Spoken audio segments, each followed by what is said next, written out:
All right, welcome back. Let's continue with the normal distribution.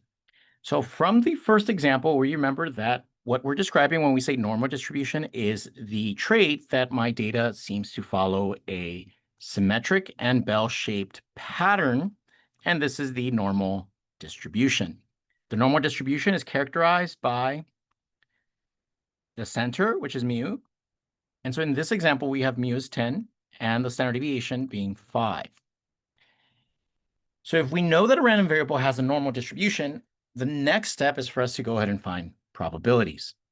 Remember from the first lesson that probabilities are now areas. So if, for example, I was interested in finding the probability that my random variable would be less than 15 in this example, so 10 is in the middle,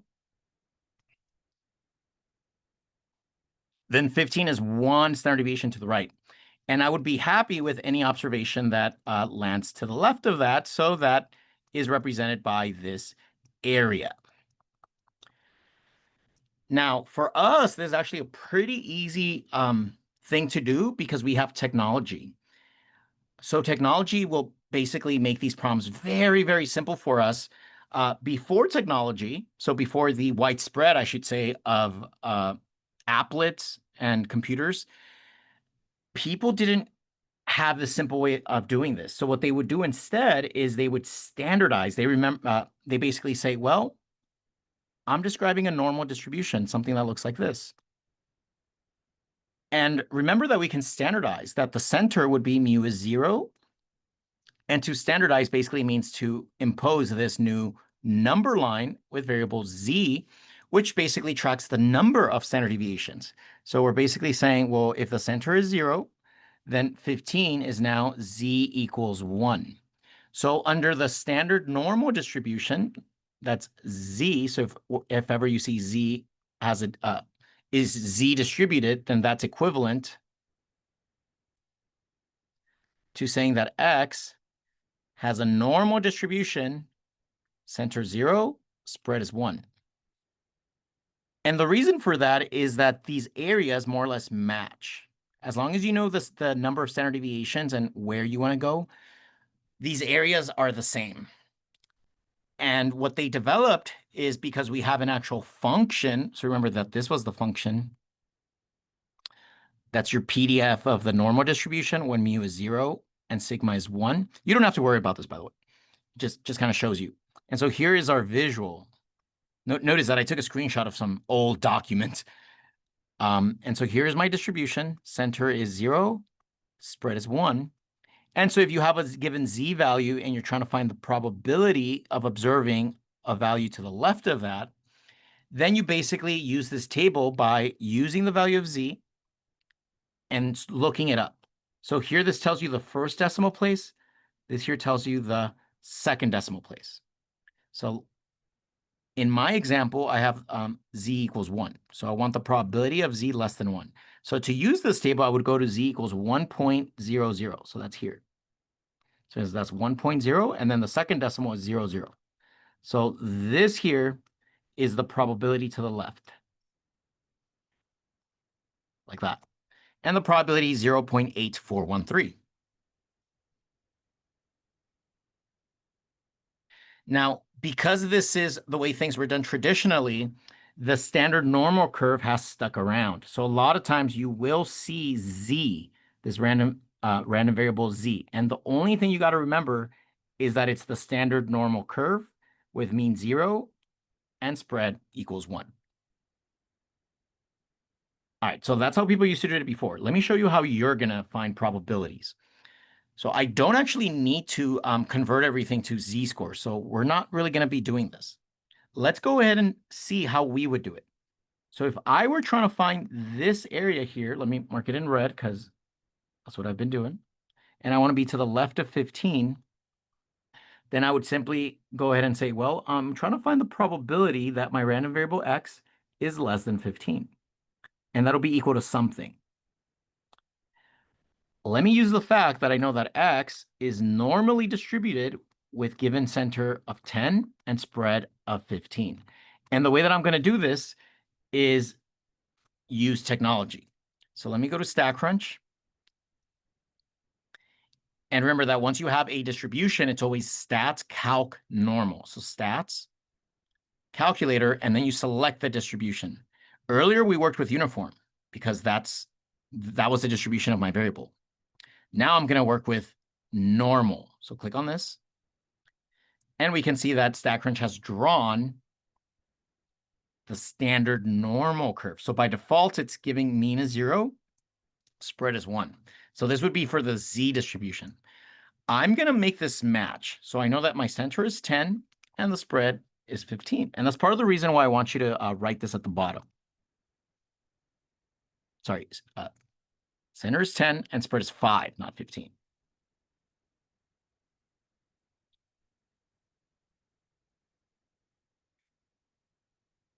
Press enter. And now notice that I have a new curve now, a new normal curve, normal PDF here. Center is 10. And then notice that we're going 1 to the right. That's 1 standard deviation. That's 15. Then we're going to go ahead and just type in this. So let's delete this right-hand side. And now here I'm going to type in 15.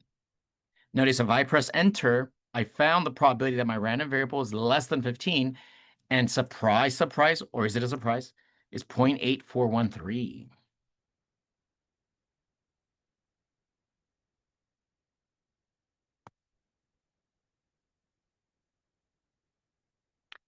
Let's note the following. This here, we claim that the area was the same. So I can clearly see that, yeah, the area in red here is 0.8413. And the area that I found using the table is the same, which it should be. Okay, so we're not going to use a table. I just wanted you guys to have a idea of how people used to do this before the internet or applets. All right, and so that's pretty much it. That's how we're going to go ahead and find probabilities. Everything else is going to follow the same approach from previous problems. So let's go ahead and jump into our first example. Here's a quick summary of how you work with normal distribution. We're always going to go ahead and use this applet. So make sure that you always update. You use the fact that X, the fact that it's normal means you go to the normal calculator, but you need to feed it the center and the spread. So you got to feed it the mean and standard deviation. So you type that in here and here. So just make sure you update that and you should be good to go. So let's go ahead and continue with our sleep example. So example 1 is the number of hours of sleep that individuals get. So my random variable X is the number of hours slept last night, and it's normally distributed with a mean of 7.5, standard deviation of 1. What is the probability that a randomly selected adult will sleep more than 8 hours? So notice here, probability, that means that this is going to be a StatCrunch problem. Anytime to find probabilities, we are just going to use technology. So a selected adult will sleep more. So notice randomly selected adult. That's a specific person. So this here is really just the probability that X, right, because that represents the number of hours slept last night, is going to be more than 8. And I'm trying to find that probability. This is just a StatCrunch problem.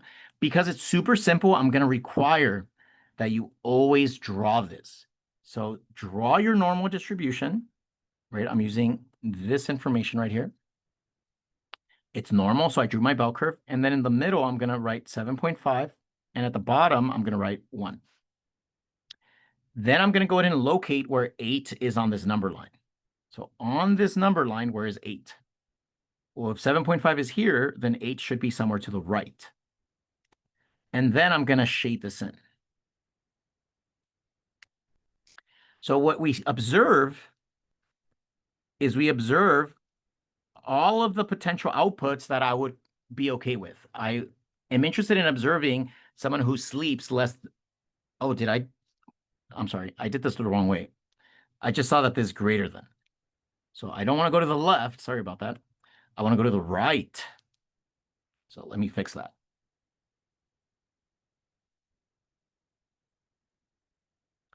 So I'm interested in observing somebody sleep more than 8. So if this is 8 right here, I'm be okay with observing individuals that land here. So this is the area that represents the probability. And so we can find this using StatCrunch. So let's go ahead and find this using StatCrunch. So let me update this. It was 7.5 and 1. Make sure that this matches all the time. Just press compute so you can observe it. Notice that this should look the same as your number line. And then I want greater than, so let's swap this. And then let's type in 8. Notice that the graphic I observe in my applet matches the picture that I drew initially. This is part of the reason why you always want to draw this first, just to confirm. And we observe that that area is 0.3085.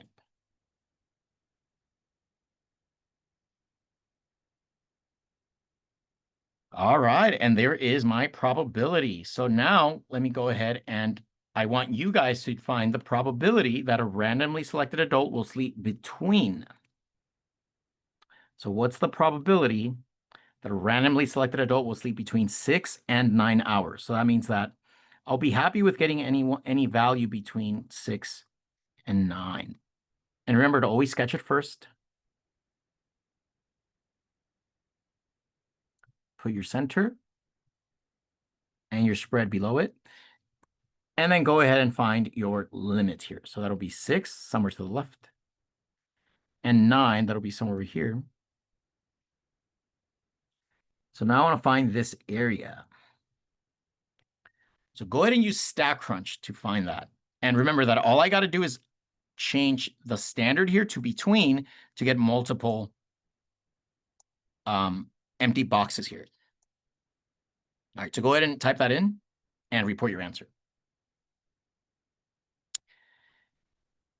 All right, one more problem, or maybe a couple more problems. Find the 80th percentile and interpret this result. So another chance for us to review. Remember that the percentile is the value on the number line for our distribution that has the stated percentage of data to the left.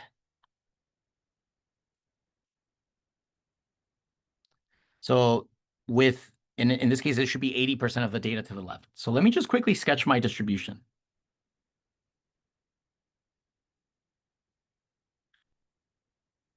And please try to do the problems the same way that I'm showing you here, because it'll just make everything much easier to complete moving forward. So if this is your distribution, let me go ahead and try to identify where 80%, the 80th percentile is. So 80% is a lot. Notice if I just shade everything to the left, that's 50%. So the value here, 7.5, is the 50th percentile. Because there's 50% of the data to the left, otherwise known as the median. I want 80%, so that means I need to include more area. So there's going to be a number here somewhere to the right-hand side. Somewhere over here. So that the area to the left will be 80. And notice that that area right there would be 0.8. And what I'm going to do now is I'm going to write the probability statement. So my probability statement from this picture basically says the probability that my random variable x, so notice we're landing here. We're landing to the left of the box, whatever value's in the box. So this is an unknown value I'm representing with a box on my number line. So the probability that I land to the left of this number is 0.8. And now I can go ahead and use StatCrunch to find this missing value on the number line. Change to standard. X is less than, and remember, this is empty. I don't know what the number is, but I do know the area is 0.8. Areas always go to the right. And there we have it. So based on this output of StatCrunch, we observe that there is this number here on the number line just after 8 with an area of 0.8 to the left. Okay, so there's always the number on the number line. The value after the equal sign is always the area. So it's 8.34. So the 80th percentile is 8.34. All right, go ahead and repeat this if I was interested in the 25th percentile. and the 75th percentile, aka Q1 and Q2. So try and help you out for the first one. So there's my first distribution, and I want 25% of the area. So 25%, that's fairly small, so it'll be somewhere here. This area is 0.25. And remember, I don't know what this number is, so I'm going to put a box below it. So to answer this question, I'm going to say the probability.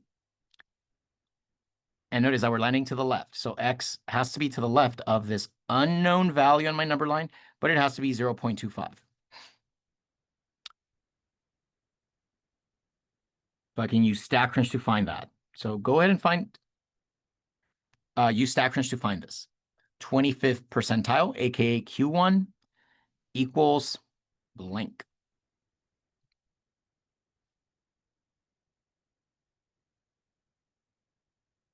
All right, go ahead and do the same thing for Q3.